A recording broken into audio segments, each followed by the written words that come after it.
Welcome to S M టమాటా. ముందుగా అందరికీ నమస్తే. ఈరోజు శనివారం 3వ తేదీ జనవరి 2026 సంవత్సరం. ఈ వీడియోలో మదంపల్లి టమాటా మార్కెట్లో స్టాక్ ఎంత వచ్చింది, టమాటా ధరలు ఎంతవరకు వేశారో చూద్దాం. ముందుగా మదంపల్లి టమాటా మార్కెట్లో స్టాక్ చూసుకుంటే నేటితో పోలిస్తే ఈరోజు 10% స్టాక్ తక్కువగా వచ్చింది. ఇక మదంపల్లిలో 25 కేజీల బాక్స్ ధరలు చూసుకుంటే గోలీకాయలు 200 నుంచి మొదలై 250, 300, 350, 450 రూపాయల వరకు గోలీకాయలు పలికాయి. మిక్సింగ్ కాయలు 450 నుంచి మొదలై 500, 550, 600 రూపాయల వరకు మిక్సింగ్ కాయలు పలికాయి.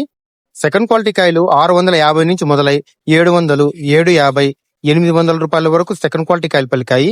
క్లాస్ కాయలు 800 నుంచి మొదలై 850, 900, 940 రూపాయల వరకు క్లాస్ కాయలు పలికాయి. ఈ రోజు మదంపల్లి టమాటా మార్కెట్ లో 25 కేజీల బాక్స్ సూపర్ టాప్ చూసుకుంటే 1000 రూపాయలు వేయడం జరిగింది. 1000 రూపీస్. మనకి ఎక్కువగా వినిపించే రేట్లు 600 నుంచి 700, 800, 900 రూపాయల వరకు మనకి ఎక్కువగా వినిపించే రేట్లు. నా వీడియో నచ్చితే లైక్ చేయండి, ప్లీజ్ సబ్స్క్రైబ్ చేయండి.